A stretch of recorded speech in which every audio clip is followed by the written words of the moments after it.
Hi everybody, welcome back to the Feynman technique. Today I've got another integral I got off the channel Maths 505. The process is very similar. I am going to utilize a previously derived formula as part of the solution though. So let's just get started. Oh, by the way, I will link to his video in the description to this video. All right. So the first step is to make the substitution x is equal to sine squared u, implying dx is, well, going to be 2 sine u cosine u, which is just sine 2u du.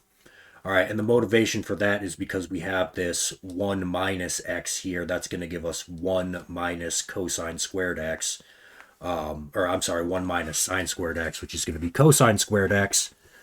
So we'll have two things squared under a square root. So the square root and the squares will go away.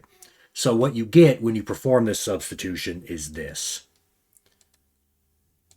All right. And then all you do is multiply the top and the bottom of the term inside the arctangent function by 2, giving you 2 over 2 sine u cosine u. And of course, 2 sine u cosine u is cosine 2u. So you end up with this after switching the dummy variable back to x, which is what I did. Next, I'm going to create a function of t equal to this right here. And you can see this is almost the exact same thing as this, just with a t replacing the 2. And you'll notice that if we evaluate this at t is equal to 0, we will get an arctangent of 0, which is 0. So the whole integral goes to 0. And if we evaluate our function at the point t is equal to 2, we recover our the value of our original integral, like that. All right, so next, we're going to differentiate with respect to t using the Leibniz rule for differentiation under the integral sign, which says we can take the derivative of this thing directly by taking the partial with respect to t of the integrand. Now, I'm not going to go over the mechanics of actually taking that derivative. Derivatives are very easy to take. This is what you end up with. The derivative of this, the integrand right here with respect to t, you're going to get this. And then we do a little trick where we add something and then subtract the exact same thing from the numerator. And we're going to pick t squared to do that because you'll notice we have t squared plus sine squared 2x down here. And if we add a t squared up here and then split the integral, this is going to cancel with this, just giving us an integral from 0 to pi over 2 of dx. And then minus the integral of t squared over t squared plus sine squared 2x from 0 to pi over 2. And this is what you end up with. Okay, so we have f prime of t is equal to this. So next we're just going to bring 2x to x. And so what happens when you do things like that, if we divide every every x term by 2, what's going to happen is the bounds are going to multiply by 2, and you will also have to cut the entire integral in half. In other words, you divide the integral by half, change this bound to 2 times 0 is 0, 2 times pi over 2 is pi, and then you just have a sine squared x. So this is what you end up with. All right, so next, we are going to utilize this formula that I derived in a previous video.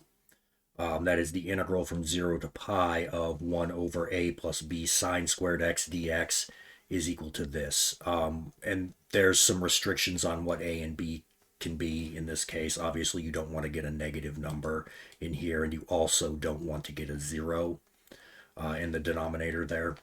But under certain restrictions, this is true. So this is going to imply that this integral right here is going to be pi over t square root of t squared plus 1. And of course, we can restrict that to t greater than or equal to 0, because you'll notice that the value of this integral must be positive, because 1 is positive, t squared is positive, sine squared x is positive, and we have it over a positive our interval is always positive or greater, or at least non-negative.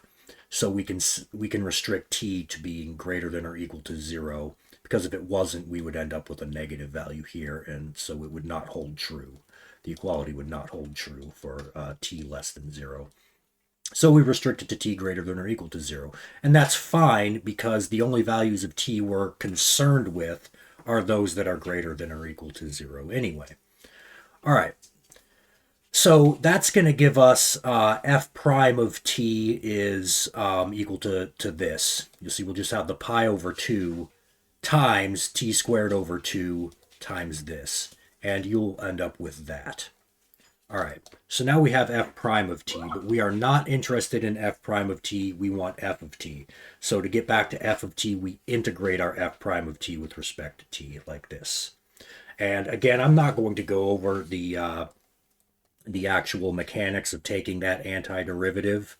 It's fairly simple. You just use the substitution that u is equal to t squared plus 1. And you can easily evaluate that integral. And of course, this part's just going to be pi t over 2. So now we have f of t, except we have that pesky constant of integration, which we can solve for by using the fact that f of 0 is equal to 0, which we determined previously. So plugging in 0 for t, we get that f of 0 is equal to 0 is equal to, well, if we plug in 0 to this thing, we're just going to get pi over 2 plus c. That means that c, solving for c, gives us c is equal to pi over 2. So now we have our f of t, and all that's left to do is plug in 2, and we have our answer. So I is equal to f of 2, and if you plug in 2 and then, simplify it, you're going to get pi over 2 times quantity 3 minus square root of 5. And that's it. This integral, the integral from 0 to 1 of the arctangent of 1 over square root of x times 1 minus x dx is equal to pi over 2 times quantity 3 minus square root of 5. All right, guys, hope you enjoyed that, and we'll see you next time.